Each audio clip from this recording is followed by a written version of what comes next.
Baik, selamat siang, Bapak dosen beserta teman-teman semua.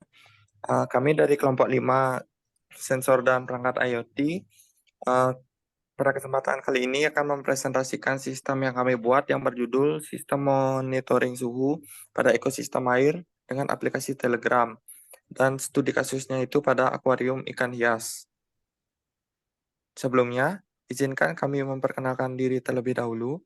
Saya, Ibu Tueka Putra Juniawan dengan NIM 2205551087 dan rekan-rekan saya. Saya Imade Aryadi Pramana dengan NIM 22055551016. Saya Iputu Eka Putra Sedana dengan NIM akhiran 061. Saya Putu Krista Resa Pratnyana dengan akhiran NIM 073. Nah, selanjutnya, di mana pada pembahasan kali ini kami akan membahas beberapa pokok bahasan. Di antaranya yang pertama ada pendahuluan, yang kedua ada landasan teori, yang ketiga ada metodologi penelitian, yang keempat ada hasil dan pembahasan, dan yang terakhir ada penutup. Nah, pada bagian yang pertama yaitu pendahuluan, akan dijelaskan oleh teman saya. Ya, baik. Terima kasih atas kesempatannya. Jadi pada bab 1 yaitu pendahuluan, kita akan membahas beberapa pokok pembahasan.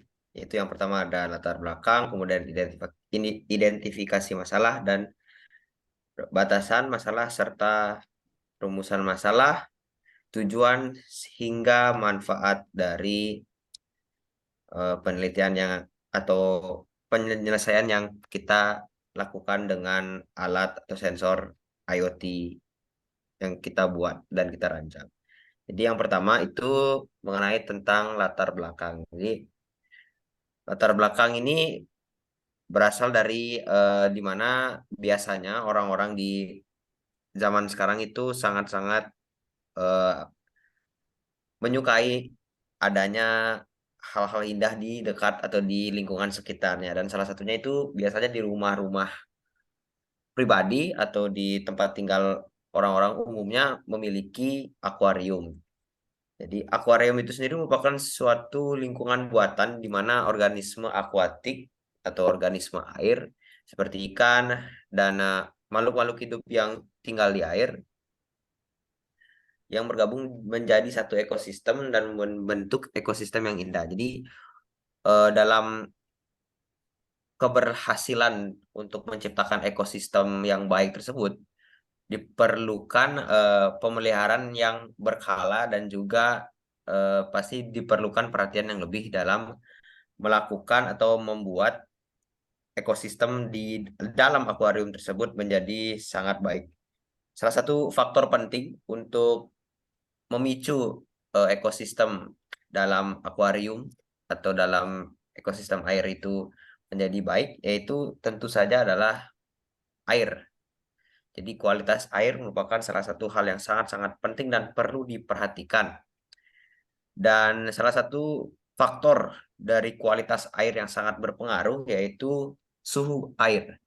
Jadi suhu air yang tidak sesuai dengan kebutuhan organisme dan ekosistem di dalam akuarium tersebut dapat menyebabkan beberapa gangguan pada makhluk hidup yang ada di air, misalkan seperti ikan menjadi stres, kemudian ada infeksi, bahkan bisa juga menyebabkan kematian dari ekosistem atau dari biota-biota organisme di dalam akuarium tersebut. Dan oleh karena itu tentu saja pemantauan suhu itu menjadi hal yang perlu diperhatikan dan sangat penting. Sehingga dengan adanya faktor tersebut, di mana suhu merupakan faktor yang sangat penting dalam menjaga kualitas air, diperlukan suatu alat yang bisa dan mampu untuk melakukan pemantauan dalam kualitas air, khususnya suhu air. Jadi sensor suhu digunakan untuk memantau kualitas suhu air dari akuarium tersebut. Suhu air juga atau sensor suhu air juga berfungsi selain untuk mendeteksi suhu juga akan bisa mengirimkan data suhu kepada suatu sistem yang bisa menampilkan informasi kepada pemilik akuarium tersebut. Jadi selain monitoring dan juga memantau, sensor suhu juga bisa memberikan nantinya informasi kepada pengguna untuk alat ini nantinya, sehingga pemilik akuarium itu tidak memiliki rasa khawatir ketika mereka misalkan tidak bisa melihat secara langsung gimana kualitas air dalam akuarium yang mereka miliki. Kemudian kita lanjut ke identifikasi masalah. Jadi untuk identifikasi masalah berdasarkan latar belakang yang tadi sebelumnya saya sudah jelaskan. Yang pertama yaitu sistem pemantauan suhu yang akurat dan efektif itu masih kurang pada lingkungan akuatik atau lingkungan air khususnya pada akuarium.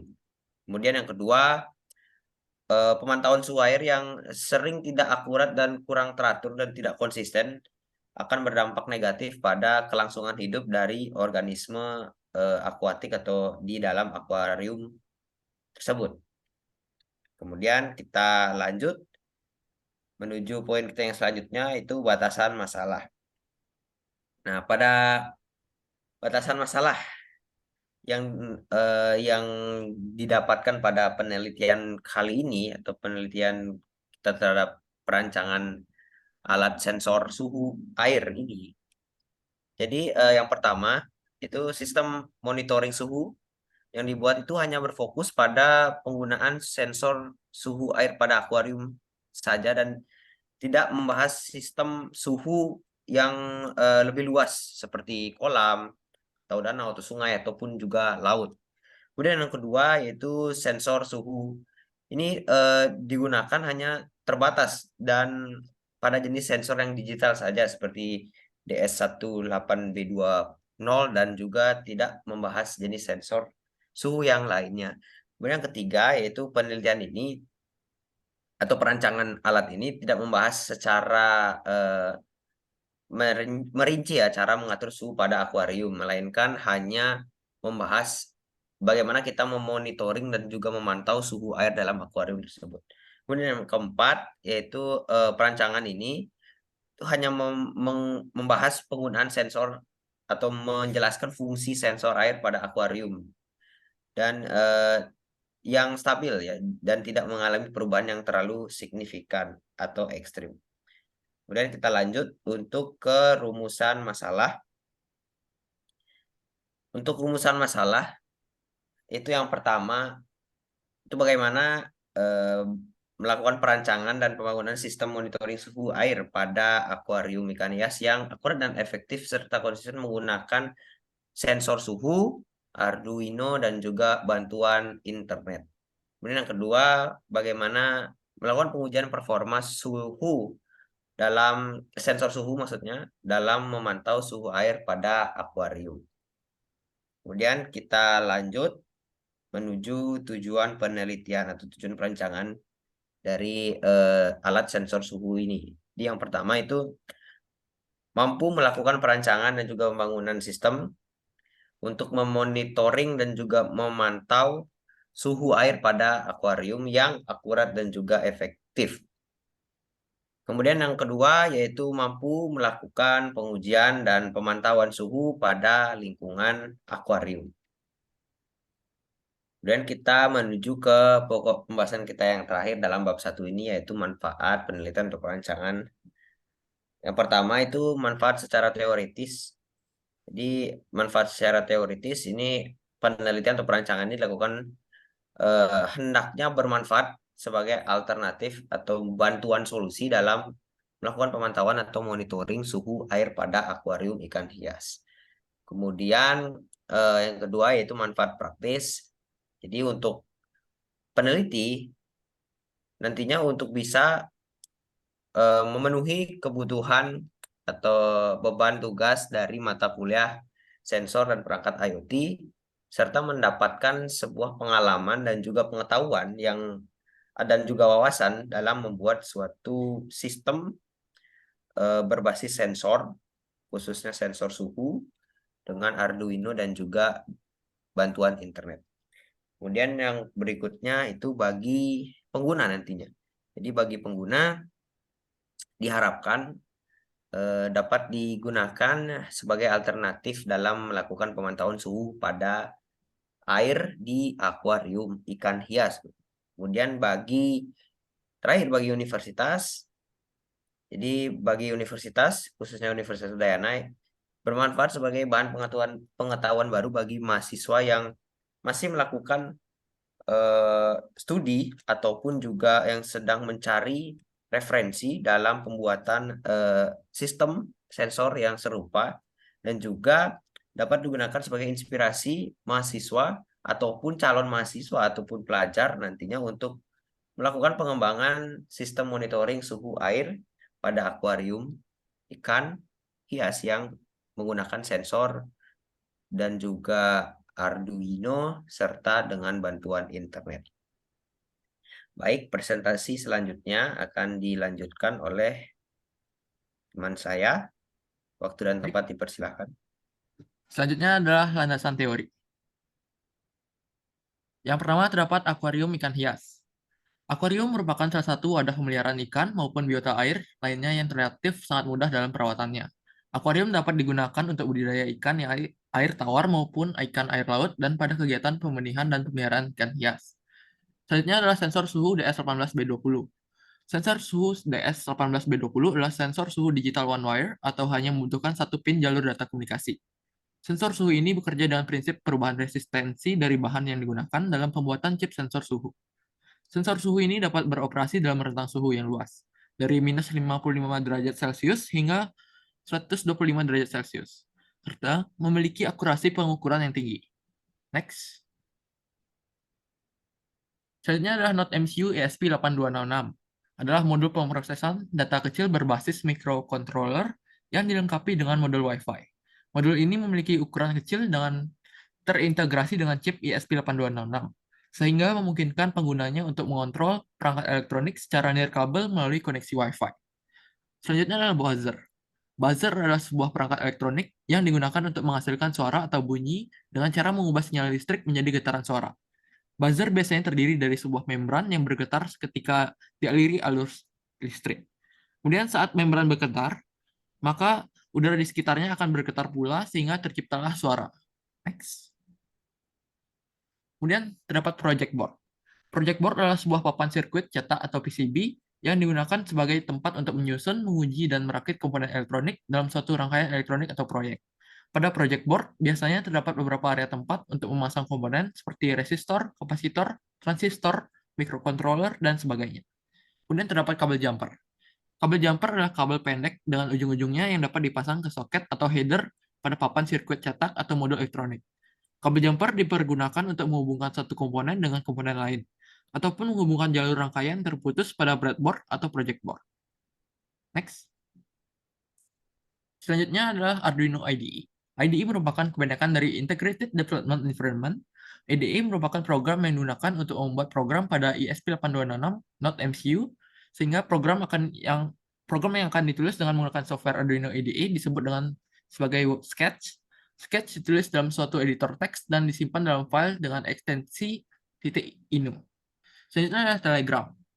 Telegram adalah aplikasi perpesanan berbasis cloud yang menyediakan enkripsi end-to-end, kemudian self-destruction message, dan infrastruktur multi-data center.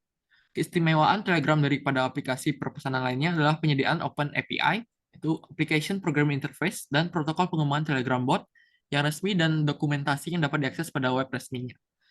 Kemudian bahasan selanjutnya adalah dibahas oleh teman saya. Baik, selanjutnya saya akan membahas mengenai bab 3 yaitu metodologi penelitian.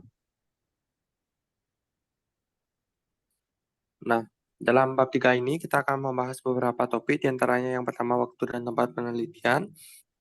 Kami melaksanakan penelitian ini dalam jangka waktu 1 bulan, di mana pada tanggal 2 Mei 2023 hingga 2 Juni 2023 dengan bertempat di Kampus Teknologi Informasi, Fakultas Teknik Universitas Udayana dan rumah dari masing-masing anggota kelompok. Kemudian kami menggunakan jenis dan sumber data dari beberapa data.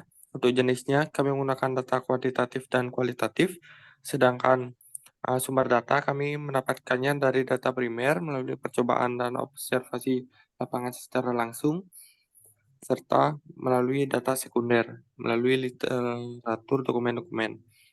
Kami menggunakan teknik pengumpulan data, diantaranya eksperimen, observasi, serta literatur. Kemudian kami menggunakan teknik analisis data, yaitu deskriptif kuantitatif dan deskriptif kualitatif. Di mana pada deskriptif kuantitatif itu mengungkapkan perhitungan dan pengolahan data dalam paparan angka. Nah, sementara pada deskriptif kualitatif kami menggunakan perbandingan perlakuan dan kontrol. Kemudian teknik penyajian data yang digunakan meliputi teknik reduksi, induksi, serta teknik verifikasi. Next.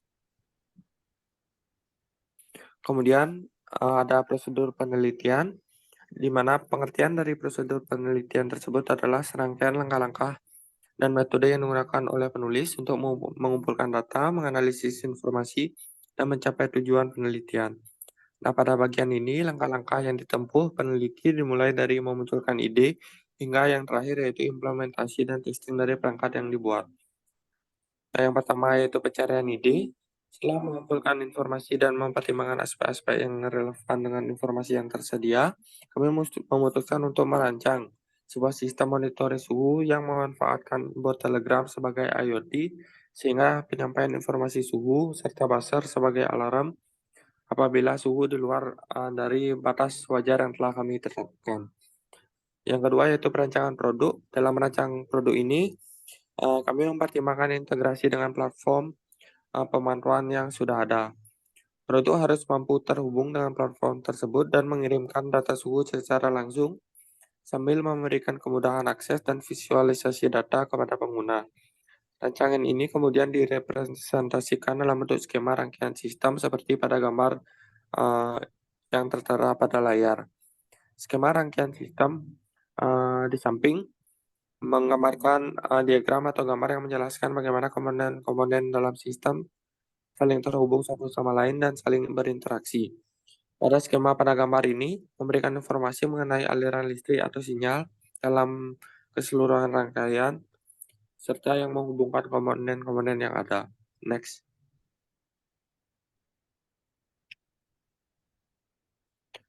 Nah, tidak lupa kami membuat rancangan anggaran biaya. Dalam rancangan anggaran biaya ini, dapat dilihat pada tabel pada layar, sebagian besar alat-alat yang kami gunakan kami peroleh melalui toko online atau marketplace Tokopedia.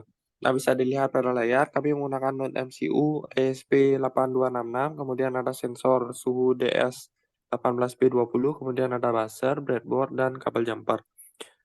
Dalam rancangan anggaran biaya ini, kami mendapatkan total biaya sebanyak 150.000. Selanjutnya, setelah melakukan proses pembelian bahan, kami melakukan proses pembuatan dan implementasi. Pada tahap pembuatan, kami melibatkan pengadaan komponen seperti sensor suhu tersebut, kemudian ada microcontroller Node MCU ESP8266, kemudian buzzer, sesuai dengan yang telah kami rancang sebelumnya, kemudian perangkat keras dan perangkat lunak tadi dirakit dan diprogram sesuai dengan skema rangkaian sistem sebelumnya. Nah, setelah sistem terakit semua, kami melakukan pengujian untuk memastikan semua komponen berfungsi dengan baik, termasuk verifikasi pembacaan suhu yang akurat, serta koneksi Wi-Fi yang digunakan harus stabil. Setelah ujian selesai, produk diimplementasikan di dalam ekosistem air dengan pemasangan fisik dan konfigurasi yang terhubung ke jaringan Wi-Fi dan platform pemantauan yang dipilih yaitu Telegram. Dengan langkah-langkah ini, sistem monitoring suhu dengan sensor DS18B20 dan ESP8266 siap untuk memantau dan menjaga kualitas ekosistem air. Next.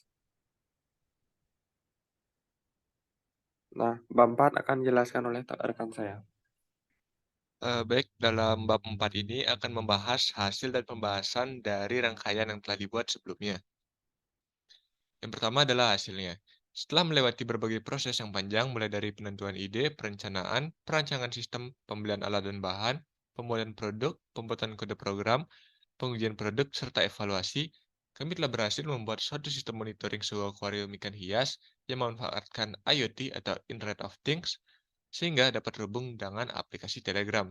Produk ini dapat membaca suhu akuarium dengan cukup akurat serta mampu mengirimkan hasil pembacaan suhu ke dalam bot Telegram, sehingga dapat terkoneksi jarak jauh. Untuk bagian yang dibahas dalam hasil ini, yang pertama adalah perangkat kerasnya. Dalam perancangan sistem monitoring suhu pada akuarium ikan ini, perangkat keras atau hardware memiliki peran yang penting dalam mengumpulkan data lingkungan, memonitor suhu, dan mengirim informasi ke sistem pemrosesan aplikasi Telegram. Gambar di samping adalah susunan dari beberapa perangkat yang digunakan dalam sistem ini, di mana dalam sistem ini menggunakan sensor suhu DS18B20 sebagai detektor suhu, serta microcontroller Not MCU ESP8266 sebagai penghubung ke internet. Yang kedua adalah kode program.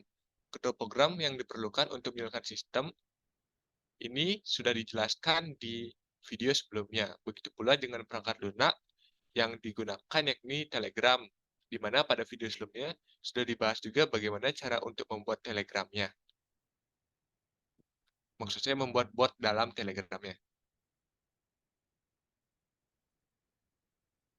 Selanjutnya adalah pembahasan. Dalam pembahasan ini, kita akan membahas cara kerja sistem dari rangkaian yang sebelumnya. Sebelum memulai pengujian sistem, ada baiknya untuk mengetahui bagaimana cara kerja dari sistem yang telah dirancang. Berikut adalah cara kerja dari sistem monitoring suhu pada ekosistem air. Yang pertama adalah masukkan kepala sensor ke dalam akuarium, namun jangan letakkan menggantung di tengah, namun menempel pada dinding akuarium sehingga sensor ini tidak terpengaruh dengan lingkungan lainnya. Yang kedua adalah hubungkan MCU ESP8266 dengan laptop yang telah berisikan program dalam Arduino IDE menggunakan kabel USB. Yang ketiga, pastikan laptop telah terhubung dengan jaringan hotspot atau Wi-Fi dan pastikan SSID dan password pada kode program telah sesuai. Yang terakhir, setelah program dijalankan, sensor akan membaca suhu air dan mengirimkan data ke laptop. Kemudian, laptop akan mengolah data suhu. Apabila suhu melebihi 30 derajat Celcius atau kurang dari 25 derajat Celcius, MCU akan mengirimkan data pada Telegram yang berisikan pesan suhu terlalu panas atau dingin serta membunyikan buzzer. Selanjutnya ada pengujian perangkat keras. Pengujian komponen perangkat keras pada sistem monitoring suhu pada ekosistem air dilakukan untuk mengetahui apakah perangkat yang telah disusun dapat memberikan hasil sesuai dengan yang diharapkan. Pengujian ini bertujuan untuk mengevaluasi kinerja perangkat keras, serta memastikan bahwa semuanya dapat berfungsi dengan baik dalam mengumpulkan data suhu secara akurat dan mengirimkannya melalui konektivitas IoT. Di sini, kami melakukan pengujian sederhana dengan skenario pengujian sebanyak 3 skenario. Yang pertama, skenario pertama yakni sensor suhu DS18B20 dimasukkan ke dalam air. Dengan hasil yang diharapkan yakni sensor suhu mengirimkan data suhu ke dalam laptop dan ditampilkan dalam serial monitor. Hasil dari pengujian ini yakni berhasil. Yang kedua, NetMCU ESP8266 mengirimkan data hasil pembacaan suhu ke bot Telegram. Dengan hasil yang diharapkan, bot Telegram menampilkan hasil pembacaan suhu dan statusnya, baik itu panas atau dingin. Dengan hasil yang didapatkan, tentu saja berhasil. Dan yang terakhir, buzzer diberikan sinyal ketika suhu di luar rentang 25 sampai dengan 30 derajat Celcius. Hasil yang diharapkan, tentunya buzzer berbunyi dengan delay selama 5 detik. Hasil yang didapatkan tentunya juga berhasil. Yang terakhir adalah pengujian perangkat lunak. Pengujian perangkat lunak dalam konteks ini adalah bot Telegram dilakukan untuk memastikan apakah hasil pengukuran suhu yang ditampilkan pada bot Telegram sesuai dengan hasil pengukuran yang ditampilkan pada serial monitor. Berikut merupakan hasil pengujian yang disajikan dalam bentuk tabel. Di sini kami melakukan 3 kali pengukuran dan hasil yang didapatkan dari ketiga pengukuran tersebut yang ditampilkan pada serial monitor dan juga ditampilkan pada Telegram bernilai sama. Jadi, setelah 2 pengujian perangkat keras dan perangkat lunak itu, kami dapat memastikan bahwa sistem ini bekerja dengan baik.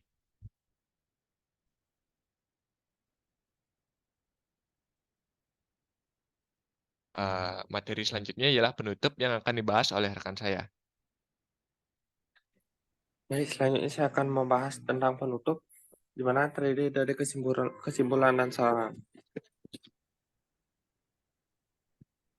Nah, untuk kesimpulan, sistem monitoring suhu pada ekosistem air ini menggunakan aplikasi Telegram telah berhasil dirancang dan diimplementasikan dengan baik.